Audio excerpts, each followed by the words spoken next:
اعوذ باللہ من الشیطان الرجیم بسم اللہ الرحمن الرحیم وَلَئِنِ اتَّبَعْتَ هَوَاءَهُم مِّن بَعْدِ مَا جَاءَكَ مِنَ الْعِلْمِ إِنَّكَ إِذًا لَّمِنَ الظَّالِمِينَ صدق اللہ العظیم۔ الصلاۃ والسلام علیک یا سیدی یا رسول اللہ، الصلاۃ والسلام علیک یا سیدی یا حبیب اللہ، الصلاۃ والسلام علیک یا سیدی یا خاتم النبیین وعلی آلک واصحابک یا سیدی یا محمد رسول اللہ صلی اللہ علیہ وآلہ وسلم۔ چند مسائل کی طرف علماء کرام بھی تھوڑی سے توجہ فرمائیں اور عوام بھی توجہ فرمائیں۔ مثلا قرآن پاک کے سجدے 15 ہیں اور سجدہ تلاوت جسے کہتے ہیں 15 ہیں، جبکہ ہم امام شافعی اور امام اعظم کے پیچھے خواہ مخواہ چل پڑے ہیں۔ جو چیز سامنے لکھی اس میں تو پیچھے کرنا ہی نہیں چاہیے، 15 کو 15 ہی بتانا چاہیے۔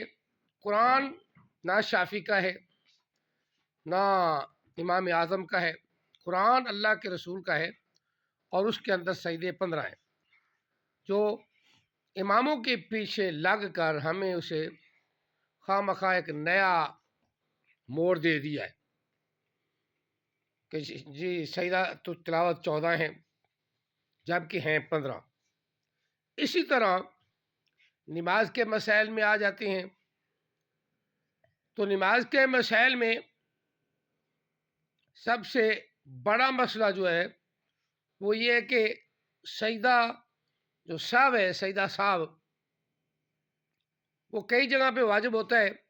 جب کوئی واجب چھوٹ جائے تو فرض چھوٹ جائے تو نماز ہی نہیں ہوتی، جب کوئی واجب چھوٹ جائے تو سجدہ سہو پڑتا ہے، جسے آقا علیہ السلام نے فرمایا کہ تو نماز میں کوئی کمی ہو جائے یا زیادتی ہو جائے، ایسی صورت میں تم سجدہ سہو کر لو، سجدہ تین 2 سجدے، تو نماز ہو جائے گی۔ ان میں جو توجہ میں دلانا چاہتا وہ یہ کہ درود پاک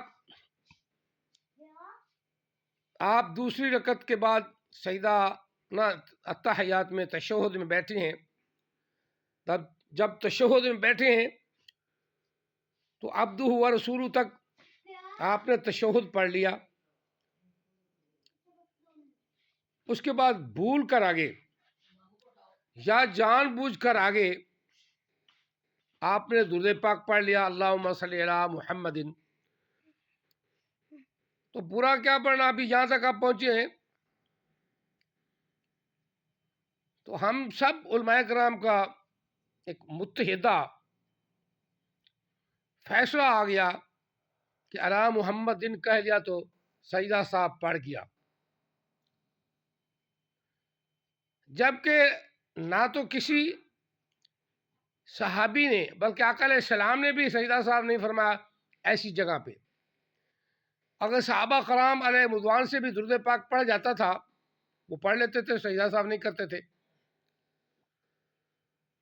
اسی طرح تابعین میں بھی کچھ لوگ سجدہ صاحب آج بھی وہ اس کے قائل نہیں ہیں، لیکن امام ابو حنیفہ کا نام لے کر ان کی طرف منسوب کر کے اور خواب بیان کر کے خواب پر دین کی وہ نا بنیاد رکھ دی کہ امام ابو حنیفہ نے کہا ہے کہ علی محمد کا اللہم صلی علی محمد کہا تو سجدہ صاحب واجب ہو گیا، جبکہ کوئی حوالہ نہیں اس کا، نہ تو آقا علیہ السلام نے سجدہ صاحب ایسی جگہ فرمایا، نہ ہی صحابہ نے سجدہ صاحب فرمایا، تو کسی سے کوئی ثبوت نہیں ہے۔ اور یہ بھی من گھڑت ہے، امام ابو حنیفہ کی طرف ایک خواب منسوب کر دیتے ہیں، یہ من گھڑت بات ہی من گھڑت ہے۔ خواب پر کسی کو سجدہ صاحب واجب نہیں ہوتا، لہذا یہ بات غلط ہے۔ اسی طرح ایک اور بات بڑی مشہور ہے کہ آدمی بھول کر 4 رکعتیں پڑھ بیٹھا ہے، 2 پڑھنی تھی 3 پڑھ بیٹھا ہے، یا 4 پڑھنی تھی تو 5 پڑھ بیٹھا ہے، فرض کی۔ اب علماء کرام یہ کہتے ہیں کہ وہ 6 بھی پوری کرے، یہ 6 کے 6 نفل ہو جائیں گے، جبکہ اللہ کے رسول صلی اللہ علیہ وآلہ وسلم نے فرمایا اس بات پر کہ کوئی کمی یا زیادتی ہو جائے تو سجدہ سہو کر لو۔ اور علاوہ ازیں نبی علیہ السلام مسلم شریف کی حدیث پاک ہے کہ آقا علیہ السلام نے فرمایا کہ تم میں کوئی 4 کی بجائے 5 رکعتیں پڑھ بیٹھے تو سجدہ سہو کر لے، نماز ہو گئی۔ یہ 6 رکعت علماء کرام نے اپنے ظن سے، اپنے گمان سے لوگوں کو ڈال دی ہے۔ جب آپ نے 5 پڑھ لی ہیں، اب آپ کو یاد آ گیا تو اب اس کا ازالہ یہی ہے، آقا علیہ السلام کی حدیث کے مطابق امام مسلم رحمۃ اللہ علیہ مسلم شریف کے اندر یہ حدیث کوٹ کرتے ہیں کہ نبی علیہ السلام نے 5 پڑھ لی۔ حضرت ذوالجدین رضی اللہ تعالیٰ عنہ نے عرض کیا، یا رسول اللہ صلی اللہ علیہ وآلہ وسلم، آپ نے رکھتے 5 پڑھی ہیں، تو نبی علیہ السلام نے صحابہ سے پوچھا یہ صحیح کہہ رہے ہیں؟ صحابہ نے کہا یا رسول اللہ صلی اللہ علیہ وسلم صحیح کہہ رہے ہیں۔ تو آقا علیہ السلام نے سجدہ صاحب فرمایا نماز ہوگی، جاؤ۔ یہ پکی حدیث ہے، 6 رکعت پڑھنے کی ضرورت نہیں، یہ لغو بات ہے، فضول بات ہے۔ کوئی بھی عالم دین 6 پڑھنے کا، جو عالم دین صحیح ہے وہ نہیں کہے گا۔ جو میرے جیسا تھوڑا بہت آپ پڑھا ہو نا کتابوں کی سنا کے، تو وہ کہے گا 6 بھی پڑھو۔ 6 پڑھنے کی ضرورت نہیں، 5 پڑھ لیے تو سجدہ صاحب کر لو، بھول کر 5 پڑھ لیے تو سجدہ صاحب کر لو، آپ کی نماز ہو گئی، اس میں کوئی شک نہیں، یہ کوئی شبے والی بات نہیں۔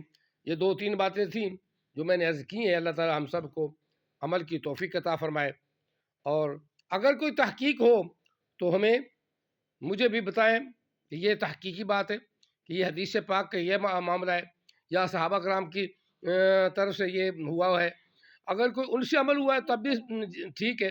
نبی علیہ السلام نے فرمایا کہ میرے کسی ایک صحابی کا بھی آپ پیچھے لگ جائیں گے، ایک صحابی کی بات مان لیں گے تو آپ راہ پر ہیں۔ تو اس طرح تمام دوستوں سے اپیل ہے کہ اگر کوئی صحابہ سے ثبوت ہو تو وہ مجھے دے دیں، یا آقا علیہ السلام کی کوئی حدیث ہو تو وہ مجھے دے دیں، میں اپنے مسائل سے رجوع کروں گا اور توبہ کروں گا۔ اللہ تعالی ہم سب کو صحیح مسائل بیان کرنے کی توفیق عطا فرمائے اور آقا علیہ السلام کی محبت عطا فرمائے۔ آمین ثم آمین۔ وآخر دعوانا ان الحمد للہ رب العالمین وما علینا الا البلاغ المبین۔